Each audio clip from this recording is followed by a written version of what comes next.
Good afternoon, everyone. I'm Rita Ali, Mayor of the City of Peoria. We are here to update you about the officer-involved shooting in Peoria on October 3rd of this year. As you may know, the Illinois State Police is conducting the investigation. We had hoped it would be completed by now, but it's approaching 60 days since the incident, and our community has a right to know more. Our thoughts are with Mr. Samuel Vincent Richmond's family and friends. He was a beloved member of our community, and his loss continues to be felt across the city of Peoria. Police Chief Echevarria has been an extraordinary leader during this difficult time. He continues to communicate with community members across this city. Members of the Peoria City Council and I appreciate the patience and understanding exercised by our community and the support provided by members of the clergy who help to guide us every day. Thank you in advance for your continued understanding as we move forward in this investigative process. Chief Echevarria will provide an update now.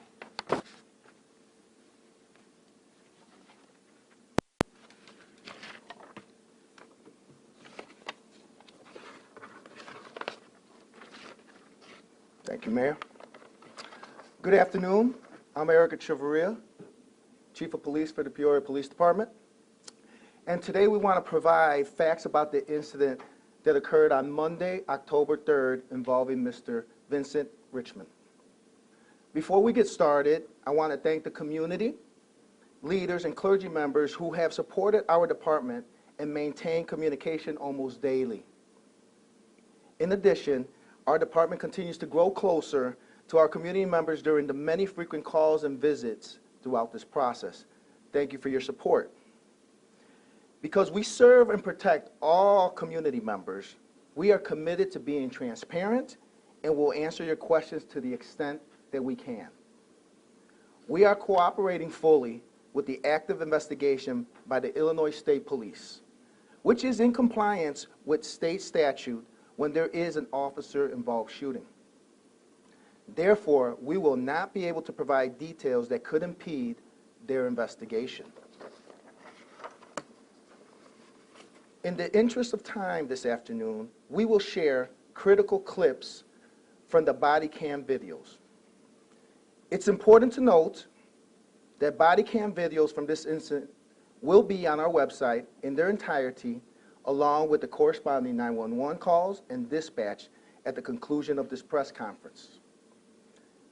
As you can see by this still image captured from the video, this incident resulted in a weapon being found next to Mr. Richmond's body.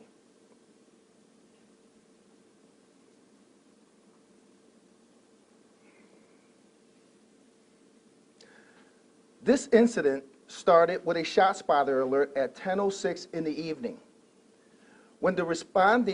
When responding to shot spotter alerts, our top priority is the health and safety of anyone in the vicinity of shots fired. As officers were arriving at 10:16, dispatch notified officers that there was a call in the area of Spring Hollow Lane for a man wearing a sweatsuit driving a gray Impala threatening suicide. We're about to play clips of the body cam footage, but first, we want to show you these still images taken from the video because it's hard to distinguish when the video is playing in real time.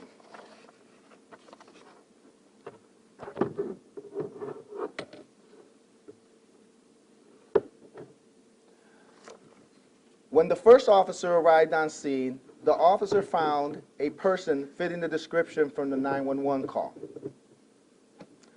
The following still image shows a man matching the description, pointing a gun at officers, and that's when shots are fired.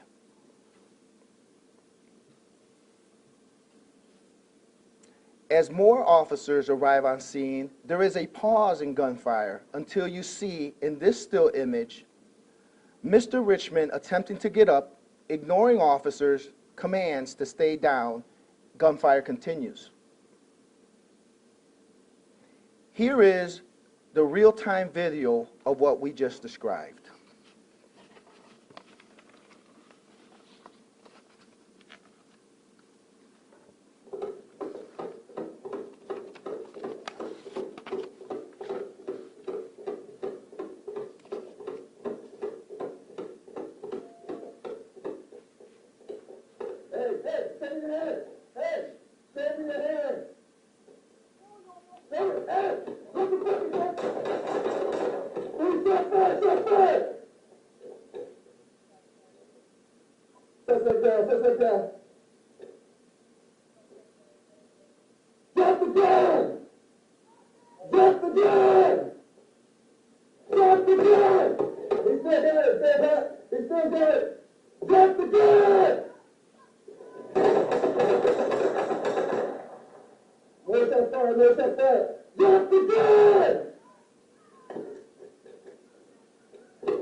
In the interest of time, we are now playing the second clip of officers approaching Mr. Richmond to perform CPR. It should be noted that what you're not seeing during these two clips are officers getting their shields and preparing to get closer to Mr. Richmond. No point, we're moving.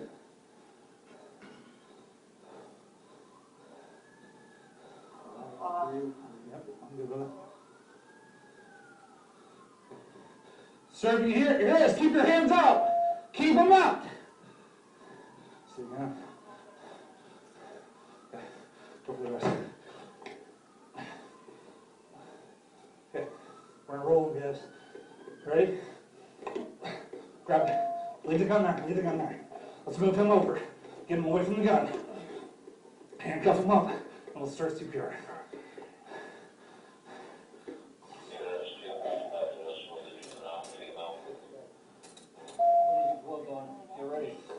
Okay, anybody got gloves on? Yeah.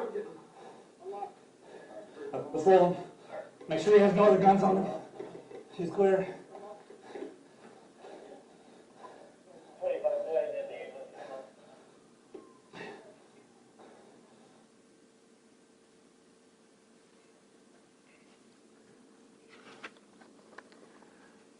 Again, all body cam videos we have from this incident in their entirety, along with the corresponding 911 calls and dispatch, will be on our website at the conclusion of this press conference.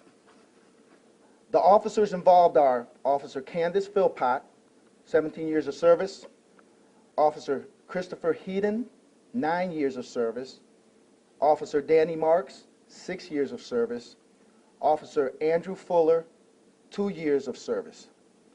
The next steps are that the Illinois State Police will conclude its investigation and turn that material over to the state's attorney's office, which will then announce its recommendation. Until then, we are very limited in what we can say right now. We will entertain a few questions.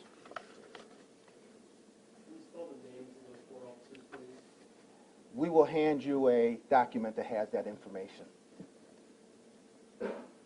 Andy. I noticed that the officers had shields, the officers were putting on gloves, the officers tried to do CPR, the officers were searching him. What is the procedure from start to finish when an officer finds the person who has been shot like that? Is it should they have been doing CPR first and not necessarily had waited to search him and do all that in the effort to try to save his life, or is their officer's safety? What is the proper procedure that you guys are trained on to do that? Please. First, I'll remind you of the clip that you saw there of Mr. Richmond pointing a gun at my officers. When a situation like that occurs, and it's a rapidly developing situation, when our officers go up, safety is paramount.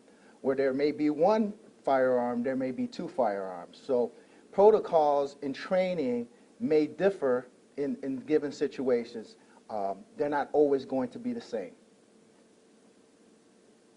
Was the proper protocol followed there?